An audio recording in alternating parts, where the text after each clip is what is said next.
All right, let's look at this example of correct and wrong dosage amounts calculated by physicians. A contingency table below lists the numbers of correct and wrong dosage amounts calculated by physicians.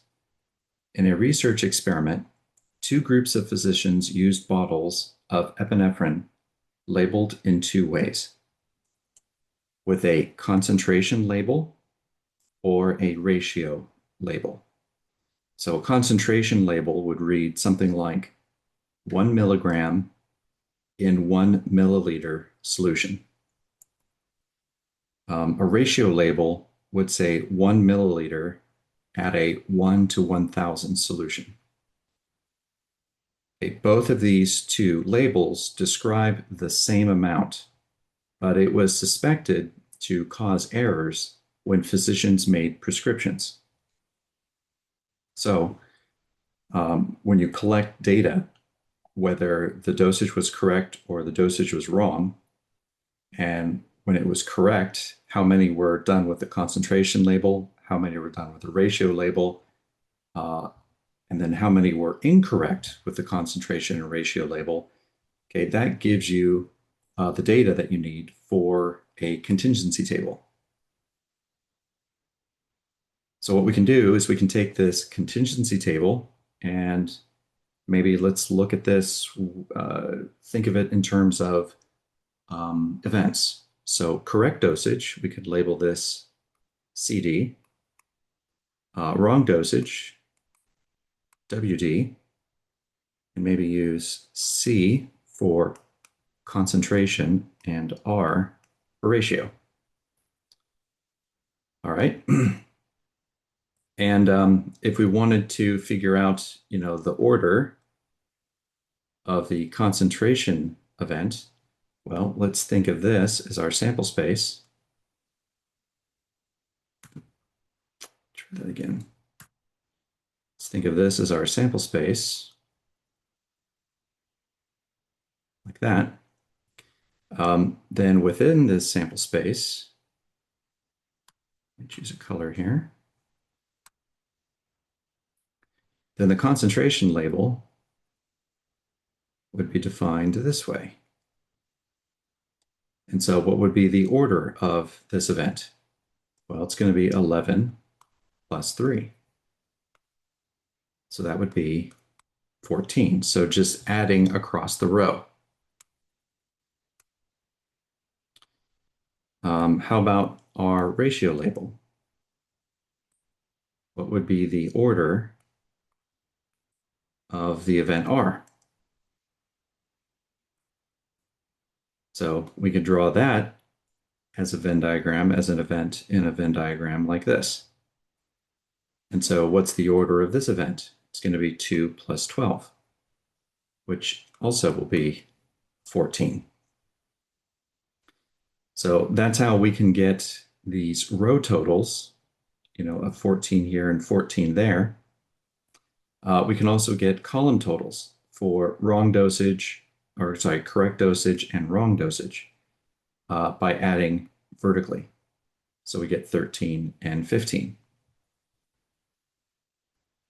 All right, so kind of with this, knowledge and understanding of how we can, kind of carve up and think of a contingency table like it's a Venn diagram, let's try and maybe answer some questions of probability associated with this data.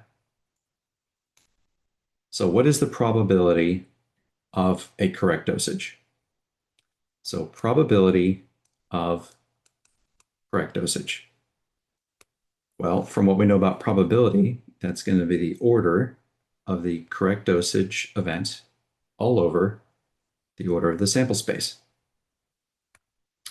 Well, what was the order of correct dosage? So let me relabel these events here on the side. All right, so the order of correct dosage is going to be all of these correct dosage numbers totaled. So that comes out to 13. And then what's the order of the sample space? Well, the order of the sample space okay, is going to be all of these together. So we could calculate that by just adding these row subtotals or adding the column subtotals. Both of them will give us the order of the sample space, which in this case is 28. And so 13 divided by 28 gives us 0.464, which is 46.4%. So that's the probability of getting the correct dosage if it was done with concentration, a mixture of concentration labels and ratio labels. It's not very good. What is the probability of a wrong dosage? Well, that's the order of wrong dosage over the order of the sample space. And so what's the order of wrong dosage? That's going to be this subtotal down here at the bottom. And then the order of the sample space is 28. So that comes out to 0.536, which is 53.6%. That's the probability of a wrong dosage.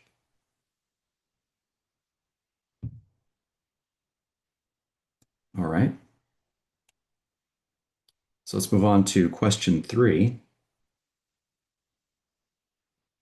So what is the probability of a wrong dosage and a ratio label?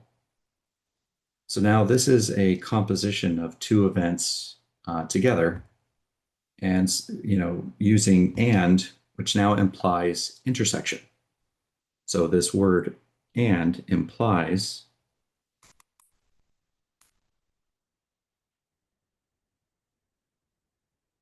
intersection. All right. So here we've got our sample space like this, and we've got wrong dosage.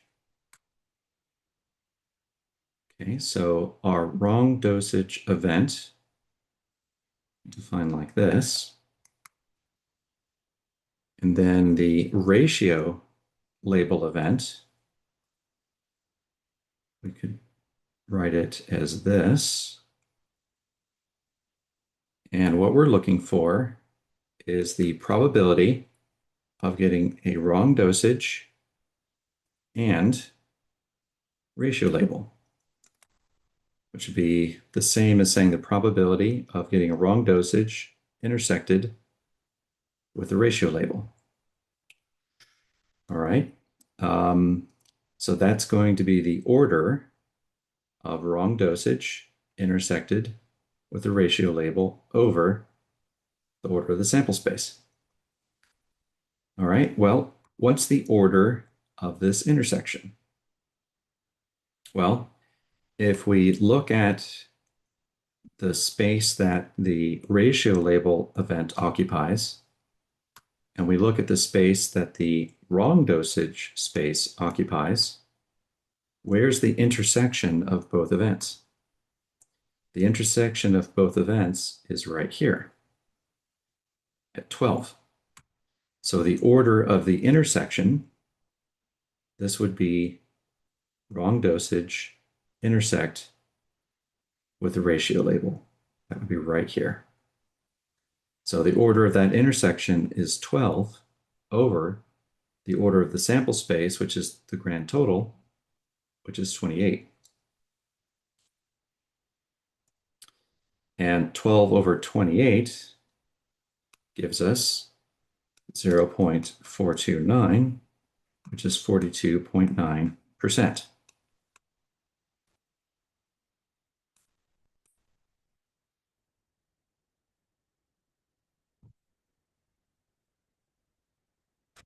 Okay. Um, this in a nutshell is probably the easiest way to interpret um, this particular question. So let's move on to the next one. What is the probability of a wrong dosage or a ratio label. Okay, so now the word or is not implying intersection, but now it's implying union, the union of events. And so whether the events are disjoint or not is going to matter. All right, so what we want is the probability of wrong dosage or ratio label, which is the same as writing the probability of wrong dosage union ratio label. Okay, now what's that going to be? Well, remember, there's either two ways. So if these two events are disjoint, okay, meaning they have no overlap, then the probability of wrong dosage or ratio label will be just the sum of the probabilities of those two events. But what if these two events are not disjoint, meaning these intersect? Then the formula is going to be the wrong dosage or ratio label. It's going to be the sum of those two events minus the probability of their intersection. Because if they overlap, if they intersect, you're going to end up double counting. All right, and so we have to remove one of those double countings that we would end up doing. Well, to determine whether we need to use this addition rule or this addition rule, let's take a look at our contingency table for the answer. So here's our sample space. All right, wrong dosage. All right, we can draw in right here.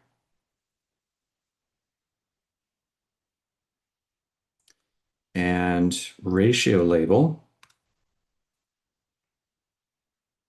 we can draw in right here across this row.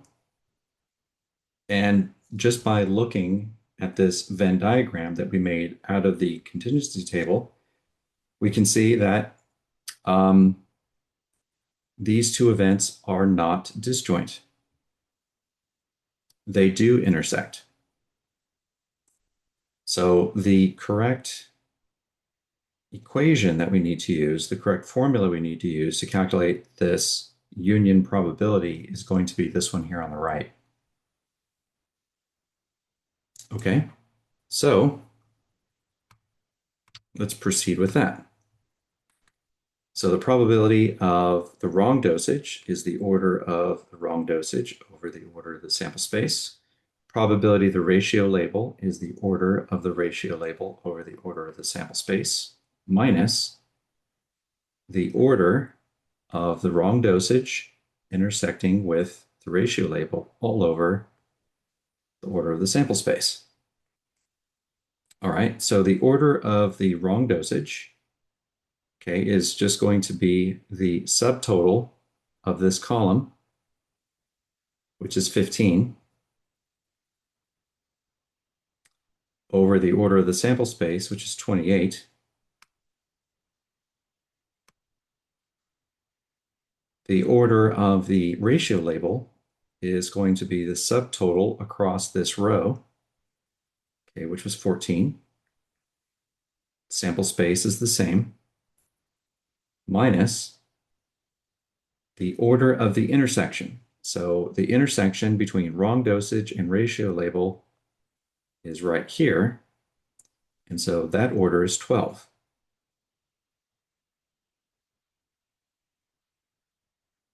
All right.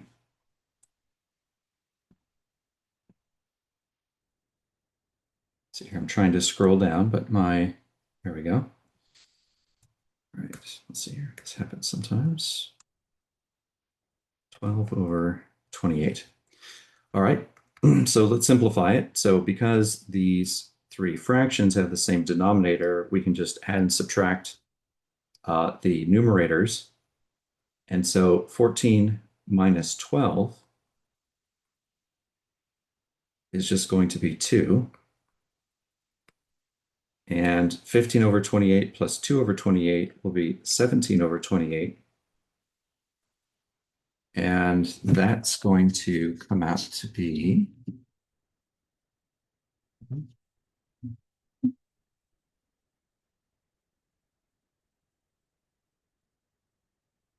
60.7. So 0.607 or 60.7%. So the probability of getting a wrong dose or a ratio label is 60.7%. Okay, that's one way to do it. Another way that you could do it, which it's always good to know a second way. So let me put maybe answer 1 here. Answer 2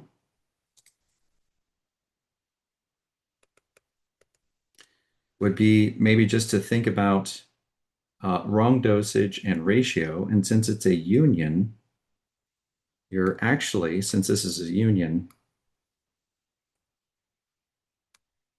you're just kind of adding up all these values here.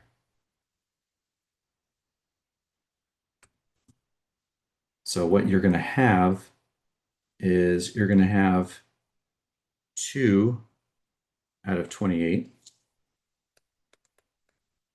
plus 12 out of 28 plus 3 out of 28.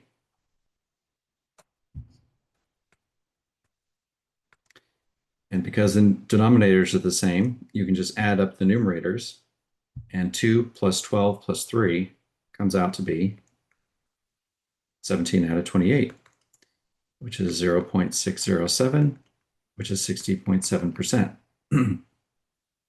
So, it's good to point out maybe this shortcut. But, I do also want to, take the opportunity to review, these previous multiplication and addition rules that you've already learned, because that'll help cement in these ideas.